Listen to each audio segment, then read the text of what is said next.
2,000 ರೂಪಾಯಿನಲ್ಲಿ ವರಮಹಾಲಕ್ಷ್ಮಿ ಹಬ್ಬ ಮಾಡಬಹುದು ಅಂತ ಹೇಳಿ ಹೋದವಳು ಎಲ್ಲಿ ಪತ್ತೇನೇ ಇಲ್ವಲ್ಲ ಅಂತ ಅನ್ಕೋತಾ ಇರಬಹುದು ನೀವು.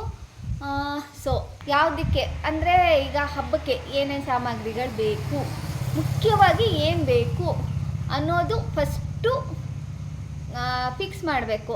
ಯಾವುದಕ್ಕೆ ಸೊ ಮೀಶೋ ಅಂತೂ ಪ್ರತಿಯೊಬ್ಬರು ಯೂಸ್ ಮಾಡ್ತಾ ಇರ್ತಾರೆ. ಇಲ್ಲ ಅನ್ನೋರು ಇನ್ಸ್ಟಾಲ್ ಮಾಡಿಕೊಂಡು ಮೀಶೋ ಆ್ಯಪ್ನಲ್ಲಿ ಬುಕ್ ಮಾಡ್ಕೊಳ್ಳಿ. ಯಾಕಂದರೆ ನಾವು ಸೀರೆನ 700 ಅಂದ್ಕೊಂಡಿದ್ವಿ, 700ಗೆ ತೊಗೋಬೇಕು ಅಂತೇನಿಲ್ಲ. 500ಗೆ ತೊಗೊಂಡ್ರೆ ಅದರಲ್ಲಿ ಒಂದು 200 ಮಿಕ್ಕುತ್ತಲ್ಲ, ಹಾಗೆ ಹೀಗೆ ಅಲ್ಲಿ ಇಲ್ಲಿಗೆ ಸ್ವಲ್ಪ ನೇರ ಒಂದು ಅಂದಾಜಲ್ಲಿ ಇದು ಮಾಡ್ಕೊಳ್ಳೋಣ. ಓಕೆ, ಇದು ಆಯಿತು. ಇನ್ನು ನೆಕ್ಸ್ಟ್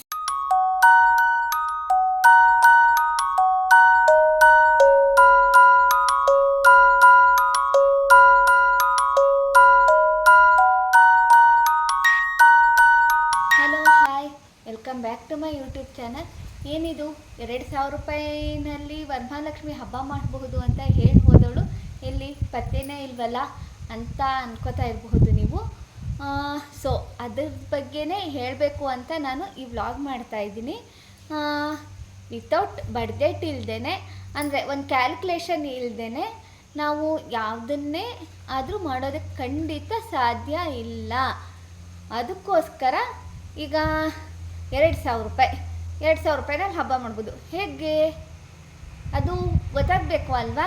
ಯಾವುದಕ್ಕೆ ಅಂದರೆ ಈಗ ಹಬ್ಬಕ್ಕೆ ಏನೇನು ಸಾಮಗ್ರಿಗಳು ಬೇಕು, ಮುಖ್ಯವಾಗಿ ಏನು ಬೇಕು ಅನ್ನೋದು ಫಸ್ಟು ಫಿಕ್ಸ್ ಮಾಡಬೇಕು. ಯಾವುದಕ್ಕೆ ಎಷ್ಟು ಖರ್ಚಾಗುತ್ತೆ, ಇಂತಿಂಥ ಐಟಮ್ಗೆ ಎಷ್ಟೆಷ್ಟು ಖರ್ಚಾಗುತ್ತೆ, ಸೊ ಇಂತಿದ್ದದಕ್ಕೆ ಇಷ್ಟು ದುಡ್ಡನ್ನ ಎತ್ತಿಡಬೇಕು, ಅಷ್ಟರಲ್ಲೇ ನಾವು ಎಲ್ಲನೂ ಅರೇಂಜ್ ಮಾಡ್ಕೋಬೇಕು ಅನ್ನೋದು ಗೊತ್ತಾಗಬೇಕಲ್ವ. ಸೊ ಅದಕ್ಕೋಸ್ಕರನೇ ನಾನು ಇವತ್ತು ಈ ವ್ಲಾಗ್ ಮಾಡ್ತಾ ಇರೋದು. ಸೊ ಸ್ಟೆಪ್ ಬೈ ಸ್ಟೆಪ್, ಸುಮ್ಮನೆ 2,000 ರೂಪಾಯಿನಲ್ಲಿ ಮಾಡಿಬಿಡ್ತೀನಿ ಅಂತ ಅಂದರೆ ಖರ್ಚು ಎಷ್ಟಾಯಿತು, ಯಾವುದಕ್ಕೆ ಎಷ್ಟು ಬಡ್ಜೆಟ್ ಹಾಕಿದೆ, ಯಾವುದಕ್ಕೆ ಎಷ್ಟು ಖರ್ಚು ಮಾಡೋಕ್ಕೆ ದುಡ್ಡು ಎತ್ತಿಟ್ಕೊಂಡಿದ್ದೀನಿ, ಇದ್ರ ಬಗ್ಗೆ ಎಲ್ಲ ನಿಮಗೆ ಗೊತ್ತಾಗಬೇಕಲ್ವ. ಸೊ ಅದಕ್ಕೋಸ್ಕರನೇ ಈ ವ್ಲಾಗ್ ಮಾಡ್ತಾ ಇರೋದು. ಫಸ್ಟು ಈಗ ವರಮಹಾಲಕ್ಷ್ಮಿ ಹಬ್ಬ ಅಂತ ಅಂದರೆ ಫಸ್ಟು ಮೇಯ್ನಾಗಿ ಬೇಕಾಗಿರೋದು ಸ್ಯಾರಿ, ಹೌದಲ್ವಾ? ಮನೆಯಲ್ಲಿ ಲಕ್ಷ್ಮೀನ ಕೂರಿಸಿದ್ದೀವಿ, ಹಬ್ಬ ಮಾಡ್ತಾಯಿದ್ದೀವಿ ಅಂತ ಅಂದರೆ ಮೇಯ್ನಾಗಿ ಅಟ್ರಾಕ್ಷನ್ ಅಂತ ಅಂದರೆ ಅದು ಲಕ್ಷ್ಮಿ. ಫಸ್ಟು ನಮ್ಮದು ಏನಿದೆ ಅಂತ ಅಂದರೆ ಲಕ್ಷ್ಮಿ ಕೂರಿಸೋದಕ್ಕೆ ಏನು ಖರ್ಚಾಗುತ್ತೆ? ಲಕ್ಷ್ಮಿಗೆ ಅಲಂಕಾರ. ಲಕ್ಷ್ಮಿ ಯಾಕಂದರೆ ಅಲಂಕಾರ ಪ್ರಿಯೆ. ಅಲಂಕಾರ ಇಲ್ಲದೇ ನಾವು ಸುಮ್ಮನೆ ವರಮಹಾಲಕ್ಷ್ಮಿ ಹಬ್ಬ ಮಾಡ್ತೀವಿ ಅಂದರೆ ಅದು utter waste, full flop show ಅಂತಾರಲ್ಲ ಹಾಗಾಗತ್ತೆ. ಸೊ ಫಸ್ಟು ಲಕ್ಷ್ಮಿ, ಮೇಯ್ನಾಗಿ ಲಕ್ಷ್ಮಿ ಅಲಂಕಾರ. ಫಸ್ಟ್ ಅಲಂಕಾರ ಅಂತ ಅಂದರೆ ಫಸ್ಟು ಏನು ಬರುತ್ತೆ ಹೇಳಿ? ಸೀರೆ. ನೆಕ್ಸ್ಟು ಲಕ್ಷ್ಮಿಗೆ ಹಾಕೋಕ್ಕೆ ಒಡವೆ ಅಲ್ವಾ? ಅದರ ನೆಕ್ಸ್ಟು ಹೂವು. ಇದಿಷ್ಟು ಮೇಯ್ನು ಲಕ್ಷ್ಮಿ ಅಲಂಕಾರ ಅಂತ ಅಂದರೆ. ಸೊ ಈಗ ಸೀರೆ ಯಾವ ರೇಂಜಲ್ಲಪ್ಪ ಮಾಡ್ತಿರೋದೇ 2,000 ರೂಪಾಯಿನಲ್ಲಿ. ಸೊ ಸೀರೆ ಅಂತ ಅಂದರೆ ಒಂದು ಆ್ಯಾವ್ರೇಜ್ ಒಂದು 500 ಅಂತ ಅಂದ್ಕೊಳ್ಳೋಣ. 500 to 700 ಆ ರೇಂಜಲ್ಲಿ. ಯಾಕಂದರೆ ಇವಾಗ ಬಡ್ಜೆಟ್ ಫ್ರೆಂಡ್ಲಿ ಅಂತ ಅಂದ್ಕೊಂಡ್ರೂ ಸ್ಯಾರಿ ಈಗ ಕ್ರೇಪ್ ಸಿಲ್ಕ್ ಆಗಿರಬಹುದು, ಬನಾರಸಿ ಆಗಿರಬಹುದು, ವಿತೌಟ್ 500ಗಿಂತ ಕಡಿಮೆಗೆ ಸಿಕ್ಕಲ್ಲ. ಕ್ರೇಪ್ ಸಿಲ್ಕಲ್ಲಿ ಬನಾರಸಿನಲ್ಲಿ 500ಗೆ ಸಿಗುತ್ತೆ, ಇರಲಿ ಒಂದು ರೇಂಜು ಒಂದು 700 ಅಂತ ಅಂದ್ಕೊಳ್ಳೋಣ. ಅದರ ನೆಕ್ಸ್ಟು ಇನ್ನು ನೆಕ್ಸ್ಟು ಏನು ಅಂದರೆ ಒಡವೆ ಮುಖ್ಯವಾಗಿ ಬೇಕಾಗಿರೋದು. ಸೊ ಈಗೇನು ಆನ್ಲೈನಲ್ಲಿ ತುಂಬಾ ಚೀಪ್ ರೇಟಲ್ಲಿ ನಿಮಗೆ ಒಡವೆ ಸೆಟ್ ಸಿಗ್ತಾಯಿದೆ. ಸೊ ನಾನು ಯಾವುದೇ ಆ್ಯಪ್ನ ಚೂಸ್ ಮಾಡಲ್ಲ, ಡೈರೆಕ್ಟಾಗಿ ಹೇಳ್ತೀನಿ, ಮೀಶೋ ಆ್ಯಪ್ನಲ್ಲಿ ನೀವು ಒಡವೆ ಸೆಟ್ನ ಬುಕ್ ಮಾಡ್ಕೊಳ್ಳಿ. ಅದರಲ್ಲೂ ನಾನು ಡಿಸ್ಕ್ರಿಪ್ಷನಲ್ಲಿ ಒಂದು ಲಿಂಕ್ ಹಾಕಿದ್ದೀನಿ. ಜಸ್ಟ್ 170 ರೂಪೀಸು ಸಾಕು ಸದ್ಯಕ್ಕೆ. ಅದೊಂದನ್ನು ಈಗ ನೀವೆಲ್ಲ ಯೂಟ್ಯೂಬ್ನೆಲ್ಲ ಹ್ಯಾಂಡ್ಸೆಟ್ಟಲ್ಲಿ ಮಾಮೂಲಿ ಫೋನಲ್ಲೇ ನೋಡ್ತಾ ಇದ್ದೀರಲ್ವ, ಸ್ಮಾರ್ಟ್ ಫೋನಲ್ಲೇ. ಸೊ ಮೀಶೋ ಅಂತೂ ಪ್ರತಿಯೊಬ್ಬರು ಯೂಸ್ ಮಾಡ್ತಾ ಇರ್ತಾರೆ. ಇಲ್ಲ ಅನ್ನೋರು ಇನ್ಸ್ಟಾಲ್ ಮಾಡಿಕೊಂಡು ಮೀಶೋ ಆ್ಯಪ್ನಲ್ಲಿ ಬುಕ್ ಮಾಡ್ಕೊಳ್ಳಿ. ಓಕೆನಾ? ಮೀಶೋದಲ್ಲಿ ಒಡವೆ ಸೆಟ್ನ ಬುಕ್ ಮಾಡ್ಕೊಳ್ಳಿ. ನಾನು ಲಿಂಕ್ ಹಾಕಿದ್ದೀನಿ. ಸದ್ಯಕ್ಕೆ ಆ ಆ್ಯಾವ್ರೇಜಲ್ಲಿ ನನ್ನ ಇದ್ರ ಮಟ್ಟಿಗೆ ಆ ಆ್ಯಾವ್ರೇಜಲ್ಲಿ ಸಾಕು. ಓಕೆನಾ. 170 200 ಅಂತ ಅಂದ್ಕೊಳ್ಳೋಣ. 200 ಓಕೆ. 700 ಪ್ಲಸ್ 200 900 ಓಕೆ ಆಯಿತು. ಇನ್ನು ನೆಕ್ಸ್ಟ್ ಏನು ಹೇಳಿದೆ, ಹೂವಿಗೆ ನೀವು ಒಂದು 200 ಎತ್ತಿಡಿ, ಸದ್ಯಕ್ಕೆ ಸಾಕು. ಯಾಕೆ ಅಂತ ಅಂದರೆ ಮನೆಗೆ ಬಂದವ್ರಿಗೆ ಕುಂಕುಮ ಕೊಡಲಿಕ್ಕೆ ಅಂತ ಅಂದ್ಬಿಟ್ಟು ಸ್ವಲ್ಪ ಗುಲಾಬಿ ಹೂ ತಗೊಳ್ಳಿ. ನೀವು 1/4 kg ಹೂವನ್ನೇ ತಗೋಬೇಕು ಅಂತ ಏನಿಲ್ಲ. ಈಗ ಗುಡ್ಡೆ ಒಂದು 20 ರೂಪಾಯಿ 30 ರೂಪಾಯಿಗೆ ಒಂದೊಂದು ಇಷ್ಟಿಷ್ಟು ಅಂತ ಅಂದ್ಬಿಟ್ಟು ಇಟ್ಟಿರ್ತಾರೆ. ಹೂ ಕಟ್ಟಕ್ಕೆ ಬರೋರು ಒಂದೊಂದು ಗುಡ್ಡೆ ತಗೊಂಡ್ರೆ ಸಾಕು. ದೇವ್ರ ಮೇಲೆ ಅಷ್ಟೇ, ಸೀರೆ ಮೇಲೆಲ್ಲ ಹೊದಿಸೋದು ಇದು ಮಾಡೋದು ಅದೆಲ್ಲ ಏನು ಬೇಕಾಗಿಲ್ಲ. ದೇವ್ರ ಮೇಲೆ ತಲೆ ಮೇಲೆ ಇಡೋದಕ್ಕೆ ಒಂದಿಷ್ಟುದ್ದ ಸಾಕು. ಒಂದಿಷ್ಟುದ್ದ ಆದರೆ ಒಂದು ಅರ್ಧ ಮೊಳ ಅಷ್ಟು ಹೂವುಗಳಾದರೆ ಸಾಕು. ಒಂದು ಅರ್ಧ ಮೊಳ ಅಷ್ಟು ಕನಕಾಂಬರ ಹೂ, ಒಂದು ಅರ್ಧ ಮೊಳ ಅಷ್ಟು ಮಲ್ಲಿಗೆ ಅಥವಾ ಜಾಜಿ ಅಥವಾ ಮರ್ಲೆ ಅಥವಾ ಕಾಕಡ, ನಿಮಗೆ ಯಾವುದು ಅನುಕೂಲ ಆಗುತ್ತೋ ಅದು. ಮತ್ತು ಅದ್ರ ಜೊತೆಗೆ ಒಂದು ತಾವರೆ ಹೂ, ಇಷ್ಟಾದರೆ ಸಾಕು. ಇಷ್ಟಾದರೆ ಓಕೆ ಹೂಗಳು, ಇನ್ನೇನು ಬೇಕಾಗಿಲ್ಲ ಹೂಗಳಲ್ಲಿ. ಇದಿಷ್ಟು ಒಂದು 200 ಅಂತ ಅಂದ್ಕೊಳ್ಳೋಣ. ಆಚೆ ಈಚೆ ಇರಲಿ. ಯಾಕಂದರೆ ನಾವು ಸೀರೆನ 700 ಅಂದ್ಕೊಂಡಿದ್ವಿ. 700ಗೆ ತೊಗೋಬೇಕು ಅಂತೇನಿಲ್ಲ. 500ಗೆ ತೊಗೊಂಡ್ರೆ ಅದರಲ್ಲಿ ಒಂದು 200 ಮಿಕ್ಕುತ್ತಲ್ಲ. ಹಾಗೆ ಹೀಗೆ ಅಲ್ಲಿ ಇಲ್ಲಿಗೆ ಸ್ವಲ್ಪ ನೇರ ಒಂದು ಅಂದಾಜಲ್ಲಿ ಇದು ಮಾಡ್ಕೊಳ್ಳೋಣ. ಓಕೆ, ಇದು ಆಯಿತು. ಇನ್ನು ನೆಕ್ಸ್ಟು ನೀವು ತಾಮ್ರದ ಚಂಪಿನಲ್ಲೇ ಮಹಾಲಕ್ಷ್ಮಿನ ಕೂರಿಸ್ಬೇಕಾಗತ್ತೆ. ತಾಮ್ರದ ಬಿಟ್ಟು ಬೇರೆ ಯಾವುದೇ ತರಹದ ಸ್ಟೀಲ್ ಚೆಂಬಲಾಗಲಿ ಇನ್ನು ಬೇರೆ ಹಿತ್ತಾಳೆನೋ ಬೇರೆ ಯಾವುದ್ರಲ್ಲೂ ಕೂರಿಸೋ ಹಾಗಿಲ್ಲ. ಸೊ ತಾಮ್ರದ ಚೊಂಬು. ತಾಮ್ರದ ಚೊಂಬು ಇವಾಗ ಸ್ವಲ್ಪ ಕಡಿಮೆ ರೇಂಜಲ್ಲೇ ಸಿಗ್ತಾ ಇದೆ. ಏನು ಜಾಸ್ತಿ ಏನಿಲ್ಲ. ನಾನೇ ತೊಗೊಂಡು ಬಂದಿದ್ದೀನಿ ನಮ್ಮ ಮನೆಗೆ ಅಂತ ಅಂದ್ಬಿಟ್ಟು ಒಂದು 70 ರೂಪಾಯಿ, ಒಂದು 170 ರೂಪಾಯಿನಲ್ಲಿ ನಾನೇ ತೊಗೊಂಡು ಬಂದಿದ್ದೀನಿ. ಮಾರ್ಕೆಟಲ್ಲಿ ಸಿಗುತ್ತೆ. ಒಂದು 200 ಒಳಗಡೆನೇ ತಾಮ್ರದ ಚೊಂಬು ಸಿಗುತ್ತೆ. ಅದನ್ನು ತಗೊಂಡು ಬನ್ನಿ. ಇನ್ನು ಅಷ್ಟು ಚಿಕ್ಕ ಚೆಂಬಲ್ಲಿ ಸೀರೆ ಹೇಗೆ ಗುಡಿಸೋದು? ಮೇಲ್ಗಡೆ ಕಳಸಕ್ಕೆ ತಾಮ್ರದ ಚೆಂಬು ಇಟ್ಟರೆ ಸಾಕು. ಕೆಳಗಡೆಗೆ ನಿಮ್ಮ ಮನೇಲಿ ಯಾವ ಬಿಂದಿಗೆ ಇದೆಯೋ ಅದನ್ನೇ ಇಡಿ. ಸೊ ಈಗ ಕಳಸಕ್ಕೆ ಆಯಿತು. ಇನ್ನು ಅದಕ್ಕೆ ಮುಖವಾಡ, ನಿಮಗೆ ಜರ್ಮನ್ ಸಿಲ್ವರು ಇದ್ರ ಥರದ್ದು ಮುಖವಾಡ ಬೇಕು ಅಂತ ಏನಿಲ್ಲ. ಓಕೆನಾ. ಈಗ ಹೂವಿಂದ ಇದರಿಂದ 1100 ಆಯಿತು. ಓಕೆ, ಚೆಂಬಿಂದ 1300 ಆಯಿತು. ಈಗ ಜರ್ಮನ್ ಸಿಲ್ವರ್ ಮುಖವಾಡನೇ ಹಾಕಬೇಕು ಅಂತೇನಿಲ್ಲ. ಮಹಾಲಕ್ಷ್ಮಿ ಇದು ಮಾಮೂಲಿ ಮಣ್ಣಿಂದೇ ಮುಖವಾಡ ಸಿಕ್ಕತ್ತೆ. ಒಂದು 100 ರೂಪೀಸಲ್ಲಿ ಸಿಕ್ಕತ್ತೆ. ಎಷ್ಟಾಯಿತು ಈಗ? 900, 1100, 1300 ಆಯಿತು. ಅದೊಂದು 100 ಅಂತ ಅಂದ್ಕೊಳ್ಳೋಣ. 1400 ರೂಪಾಯಿ ಆಯಿತು. ಓಕೆ, ಇಷ್ಟರಲ್ಲಿ ಮುಗೀತು ಮುಖವಾಡ. ಇನ್ನೂ ತೆಂಗಿನಕಾಯಿ ಬೇಕು. ತೆಂಗಿನಕಾಯಿ 50 ರೂಪಾಯಿ ಕಡಿಮೆಗಂತೂ ನಿಮಗೆ ತೆಂಗಿನಕಾಯಿ ಖಂಡಿತ ಸಿಕ್ಕಲ್ಲ. ಯಾಕಂದರೆ ಅದು ಚೆಂಬು ಸ್ವಲ್ಪ ಅಗಲ ಇರೋದ್ರಿಂದ ತೆಂಗಿನಕಾಯಿ ಬೇಕು. ಇನ್ನು ಮಾವಿನ ಸೊಪ್ಪಂತೂ ಮನೆಗೆ ತಂದೆ ತರ್ತೀರ, ಕಳಸಕ್ಕೆ ಮಾವಿನ ಸೊಪ್ಪನ್ನೇ ಹಾಕಬೇಕು. ವಿಳೆದೆಲೆ ಹಾಕೋ ಹಾಗಿಲ್ಲ. ಹಾಕೋರು ವಿಳೆದೆಲೆನೂ ಹಾಕ್ತಾರೆ, ಆದರೆ ಮಾವಿನ ಸೊಪ್ಪು ಹಾಕಿದ್ರೆ ತುಂಬಾ ಶ್ರೇಷ್ಠ. ಮಾವಿನ ಸೊಪ್ಪು ಅದೇನು ಒಂದು 10-20ಕ್ಕೆಲ್ಲ ಸಿಕ್ಕತ್ತೆ ಮಾವಿನ ಸೊಪ್ಪು. ಓಕೆನಾ, ಆಯಿತು. ಇನ್ನು ತೆಂಗಿನಕಾಯಿ ಆಯಿತು.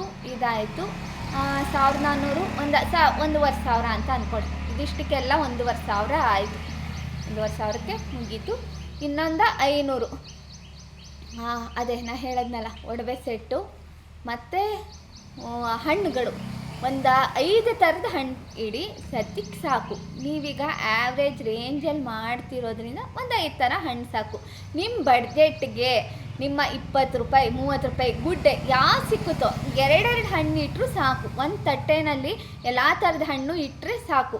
ನಿಮ್ಮ ಅನುಕೂಲಕ್ಕೆ 20 ರೂಪಾಯಿ 30 ರೂಪಾಯಿ ಗುಡ್ಡೆ ಇಟ್ಟಿರ್ತಾರೆ. ಈ ಹಬ್ಬದ ಟೈಮ್ನಲ್ಲಂತೂ ಪಕ್ಕ ಇಟ್ಟಿರ್ತಾರೆ. ಅದರಲ್ಲಿ ನೋಡಿಕೊಂಡು 5 ಥರ. ಬಾಳೆಹಣ್ಣಂತೂ ಬೇಕೇ ಬೇಕು. ಓಕೆನಾ. ಬಾಳೆಹಣ್ಣು ಒಂದು 200 ರೂಪಾಯಿ ಅಂತ ಅಂದ್ಕೊಳ್ಳಿ. ಒಂದು 200 ರೂಪಾಯಿ ಹಣ್ಣಿಗೆ ಎತ್ತಿಡಿ. ಇನ್ನು ಒಂದು 300 ಆಚೆ ಇರಲಿ. ಏನಾದರೂ ಸಾಮಗ್ರಿ ಬೇಕಾಯಿತು ಅಂತ ಅಂದರೆ, ಇನ್ನೇನಾದರೂ ತಗೋಬೇಕಾಯಿತು ಅಂತ ಅಂದರೆ ಇರಲಿ. ನಾನು ಹೇಳಿದ್ದು ಈಗ ಇಷ್ಟು ರೇಂಜಲ್ಲಿ ತುಂಬ ಇದು ಮೇಯ್ನಾಗಿ ಬೇಕಾಗಿರೋದು. ಇನ್ನು ಕಿರೀಟ ಈ ಥರದನ್ನೆಲ್ಲ ನಿಮಗೆ ವೀಳ್ಯದೆಲೆನಲ್ಲಿ ಶಾಮಂತಿಗೆ ಹೂವೆಲ್ಲನೂ ಹಾಕಿ ಈ ಥರ ಕಟ್ ಮಾಡ್ಕೊಳ್ಳಿ, ಈ ಥರ ಮಾಡಿ ಅಂತ ಕಿರೀಟಗಳನ್ನೆಲ್ಲನೂ ತೋರಿಸಿದ್ದಾರೆ.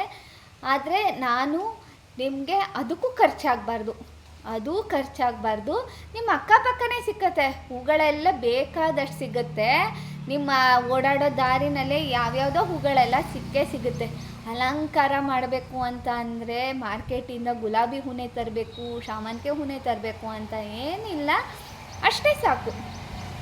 ಅದನ್ನೇ ನೀವು ಅಲಂಕಾರಕ್ಕೆ ಯಾವ ರೀತಿ ಯೂಸ್ ಮಾಡ್ಕೋಬೇಕು, ನಿಮ್ಮ ಮನೆಯಲ್ಲಿರೋ ಅಂಥ ಪದಾರ್ಥನೇ ಇಟ್ಕೊಂಡು ನೀವು ಹೇಗೆ ಮಾಡ್ಕೊಳ್ಳಿ ಅಂತ ಸ್ಟೆಪ್ಲರ್ ಪಿನ್ ಒಂದು ಮಾತ್ರ ಇಟ್ಕೊಂಡಿರಿ, ಅದೊಂದು ಬೇಕಾಗತ್ತೆ.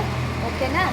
ಇನ್ನು ಸೀರೆ ನಾನು ಸೀರೆ ಉಡಿಸೋ ವಿಡಿಯೋವನ್ನು ಒಂದು ನಿಮಗೆ ಮಾಡಿ ತೋರಿಸ್ಬೇಕಾಗಿತ್ತು. ನಾನು ಇನ್ನೂ ಯಾಕೆ ಮಾಡಿಲ್ಲ ಅಂತ ಅಂದರೆ, ನಿಮಗೆ 400-500 ಹೇಳಿದ್ನಲ್ಲ ಆ ರೇಂಜಲ್ಲಿ ಸೀರೆ ತರಬೇಕು ಅಂತ ಅಂದ್ಬಿಟ್ಟು, ಆ ಸೀರೆ ತಂದಾಗ ನಿಮ್ಗೆ ಅದೇ ಸೀರೆನಲ್ಲಿ ಬಿಂದಿಗೆಗೆ ನಾನು ಎಷ್ಟು ನೀಟಾಗಿ ಉಡಿಸಿದ್ದೀನಿ ಅನ್ನೋದನ್ನು ನಿಮಗೆ ನಾನು ತೋರಿಸ್ಬೇಕು. ನೀವು ಆ ಥರ ಸೀರೆ ತಂದರೆ ಮಾತ್ರ ಫಸ್ಟ್ ಟೈಮು ಸೀರೆ ಉಡ್ಸೋಕ್ಕಾಗೋದು ಅಂತ ನಿಮಗೂ ಗೊತ್ತಾಗಬೇಕು. ಸೊ ಅದಕ್ಕೋಸ್ಕರ ನಾನು ಇನ್ನೂ ಅದನ್ನ ವೀಡಿಯೋ ಮಾಡಿಲ್ಲ.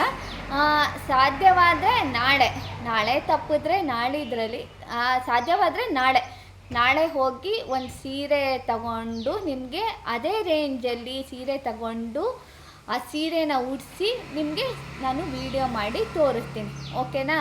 ಹಾಗೂ ನಿಮಗೆ ಸಾಕು, ಈಗ 2,000 ನಮ್ಮ ಹತ್ರ ಇರೋದೇ ಇಷ್ಟಪ್ಪ, ನಮ್ಮ ಹತ್ರ ಇನ್ನೂ ಜಾಸ್ತಿ ದುಡ್ಡಿಲ್ಲ ಅಂತ ಅನ್ನೋರು ಬೇಡ, ಸಾಕು ನೀವು ಇಷ್ಟರಲ್ಲೇ ಮಾಡಿ, ಇಲ್ಲ ಇನ್ನೊಂದು 500 ಇನ್ನೊಂದು 1,000 ಆಗುತ್ತೆ ನಮ್ಮ ಕೈನಲ್ಲಿ ಅಂತ ಅನ್ನೋ ಹಾಗಿದ್ರೆ, ನಾನು ನಿಮಗೆ ಡಿಸ್ಕ್ರಿಪ್ಷನಲ್ಲಿ ಆನ್ಲೈನಲ್ಲಿ ನಿಮಗೆ 800-900ಗೆಲ್ಲ ಸೂಪರಾಗಿರೋ ಸ್ಯಾರೀಸ್ ಬಂದಿದೆ.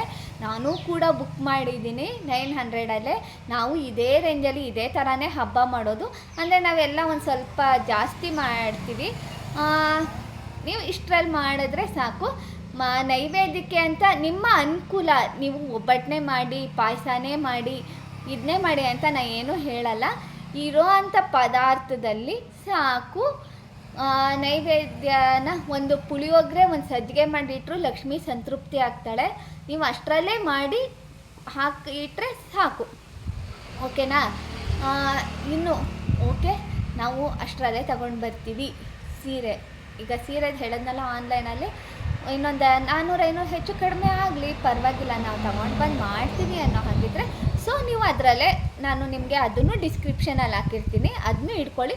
ನಾನೀಗ ಹೇಳಿದ್ದು ನಿಮಗೆ 2000 ರೇಂಜಲ್ಲಿ ಅಷ್ಟೇ, ಇದಿಷ್ಟು 2000 ರೇಂಜಲ್ಲಿ ಅರೇಂಜ್ನ ಮಾಡ್ಕೋಬಹುದು. ಸೊ ಈಗ ನಿಮಗೆ ಬಡ್ಜೆಟ್ ಬಗ್ಗೆ ನಾನು ಕಂಪ್ಲೀಟಾಗಿ ಎಕ್ಸ್ಪ್ಲೈನ್ ಮಾಡಿದ್ದೀನಿ ಅಂತ ಅಂದ್ಕೊಂಡಿದ್ದೀನಿ. ಸೊ ನೀವು ಇದಿಷ್ಟರಲ್ಲೇ ಈ ಸಲ ವರಮಹಾಲಕ್ಷ್ಮಿ ಹಬ್ಬಕ್ಕೆ ಸಿದ್ಧತೆನ ಮಾಡ್ಕೊಳ್ಳಿ.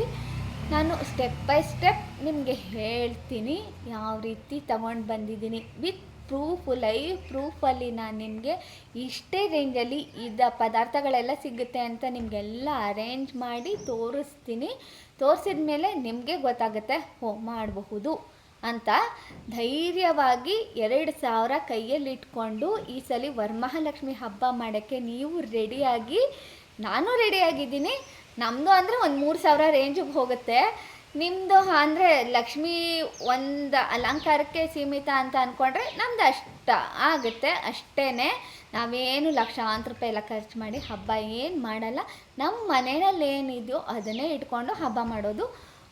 ಸೊ ನೀವು ನಿಮ್ಮ ಮನೆಯಲ್ಲಿ ಏನಿದೆ ಇರೋ ಅಷ್ಟು ಸಾಮಗ್ರಿನಲ್ಲೇ ಲಕ್ಷ್ಮಿನ ಹೊಲಿಸ್ಕೊಳ್ಳೋ ಅಂಥ ಪೂಜೆನ ಮಾಡಿ, ಇನ್ನು ಪೂಜೆ ಹೇಗೆ ಮಾಡಬೇಕು, ಯಾವ ರೀತಿ ಮಾಡಬೇಕು ಅನ್ನೋದನ್ನು ನಾನು ನಿಮಗೆ ತಿಳಿಸ್ಕೊಡ್ತೀನಿ. ಓಕೆನಾ? ಯಾವ ಟೈಮ್ನಲ್ಲಿ ಮಾಡಬೇಕು, ಹೇಗೆ ಮಾಡಬೇಕು, ಮನೆ ಹೆಂಗಸರು ಯಾವ ರೀತಿ ಇದಾಗಿರಬೇಕು ಅನ್ನೋದನ್ನು ನಾನು ನಿಮಗೆ ತಿಳಿಸ್ಕೊಡ್ತೀನಿ. ನೀವು ನಿಮ್ಮ ಮನೆಯಲ್ಲಿ ವರಮಹಾಲಕ್ಷ್ಮಿ ಹಬ್ಬನ ಮಾಡಿ ಲಕ್ಷ್ಮೀ ಕೃಪೆಗೆ ಪಾತ್ರರಾಗಿ ಅಂತ ಅಂದ್ಬಿಟ್ಟು ನಾನು ಆ ಮಹಾಲಕ್ಷ್ಮಿ ತಾಯಿಯಲ್ಲಿ ಬೇಡ್ಕೋತಾ ಇದ್ದೀನಿ. ನಿಮಗೆ ಈ ವ್ಲಾಗ್ ಇಷ್ಟ ಆಯಿತು ಅಂತ ಅಂದರೆ ದಯವಿಟ್ಟು ಶೇರ್ ಮಾಡಿ, ಕಮೆಂಟ್ ಮಾಡಿ, ಲೈಕ್ ಮಾಡಿ, ಹಾಗೆ ಸಬ್ಸ್ಕ್ರೈಬ್ ಆಗೋದನ್ನು ಮರಿಬೇಡಿ. ನೀವು ಸಬ್ಸ್ಕ್ರೈಬ್ ಆಗೋದ್ರಿಂದ ತುಂಬಾ ಬೆನಿಫಿಟ್ಸ್ ಇದೆ. ಓಕೆ, ಹೀಗಂತ ಹೇಳಿ ನಾನು ಇವತ್ತಿನ ಈ ವ್ಲಾಗ್ನ ಮುಗಿಸ್ತಾ ಇದ್ದೀನಿ. Okay, see you soon, bye, take care.